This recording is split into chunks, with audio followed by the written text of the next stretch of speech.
You know, goddamn, I mean, if nothing else, I really think it's great that RFK is at least like getting a conversation started on a lot of this stuff, because it seems like almost nobody else was going to bring up this stuff. You know, I one of the things that I thought was really interesting about the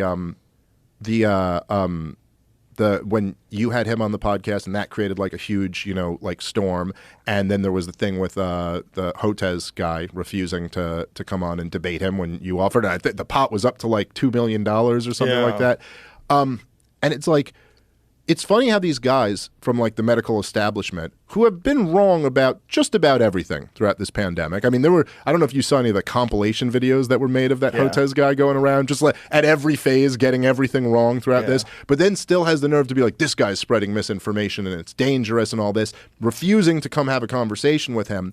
But you're like, okay, so here's RFK Jr. and he's going, look, America has the highest rate of chronic illness in the world, okay? Autism spikes through the roof in the last few decades. And his argument to me sounds that this isn't just that we started diagnosing autism. Like, because 50% of autistic kids never develop language.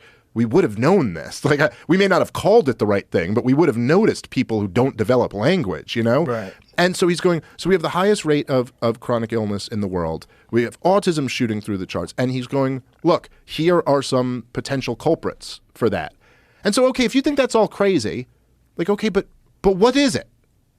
What is going on here? Because in the American political conversation, this never comes up. Nobody's ever bringing this up. I cannot think of a presidential candidate who's ever mentioned once that this is a thing. Right. You know, that never comes up on CNN, that no one wants to talk about it. So, like, at least he's talking about, like, that seems, by the way, I haven't really ever been talking about that. I don't know what the answer to any of it is. Someone should be bringing that up. I never even thought it was a possibility until the pandemic, until I read his book. When I read The Real Anthony Fauci, I was like, wait, what did they do? What did they do during the AIDS crisis? Because that's what's important. That it's not just about what's happening right now. It's about what they did when they pushed AZT through. Yeah. It's about what they did when they were injecting these foster kids with these experimental drugs and they died.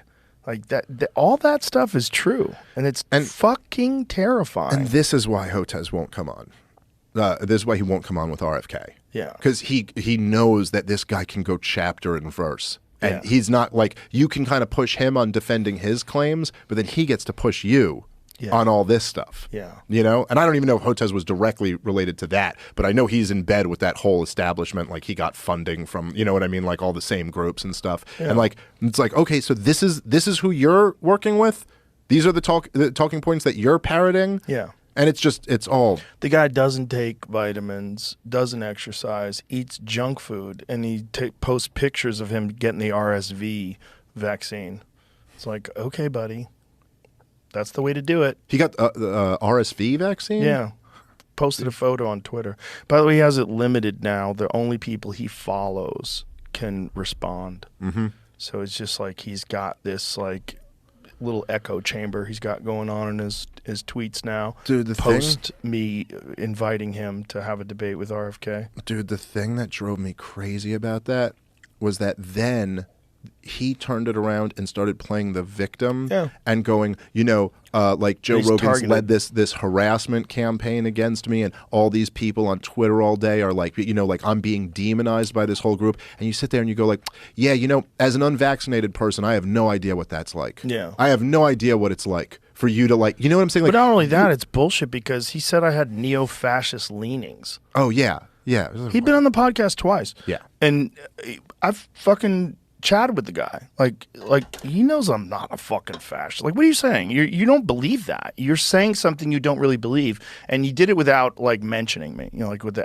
@ mention.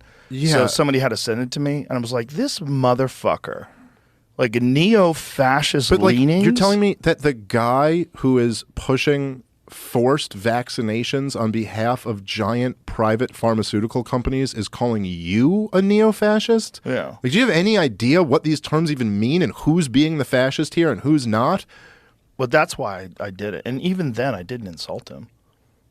I'm very careful about that. I don't like to engage in that kind of shit online. I don't think it's healthy for anybody. Yeah. Even if I have bad feelings towards a person, I'm not going to insult them like that. Yeah. And there were easy shots to go after with the guy, but it's good you didn't. I didn't insult him when he was on my podcast. He was telling me about his fucking diet. Yeah. I didn't insult him. It's like, especially when, I mean, the contrast between me and him physically. Like someone who really does take care of themselves and then being lectured by someone who doesn't. Yeah. That the only way around that is vaccines. There's only one way. There's this one solution to this problem, this very complex problem called the human immune system. Yeah. And 80% of the people hospitalized for COVID were obese, something like that. Something crazy. Like, it was like comorbidities of the people that died. Yeah. Like some large number, like more than 70% had 4+ comorbidities. I think, if I remember correctly, it was like something like 50% had 4 comorbidities or more, and then like 95% had at least one. You know what I mean? It was basically like almost all the COVID deaths were very sick people. Yeah. And so like you would think, maybe that should at least be part of the conversation. Right. And by the way, for people that like to cherry pick shit here, no one is saying COVID was nothing. No one. No, people say, oh, you're saying that COVID was nothing and the vaccines were bad. Nope. Not saying that. Never said that. What I'm saying is it's really bad for people that are sick already, for sure. People that have weak immune systems, it was really bad. But don't pretend that everyone's the same. Yes. So I would say that COVID was a nasty virus, and if you were very old or very sick, you really did not want to get this thing, especially the early strains of it. You really did not want to get this thing.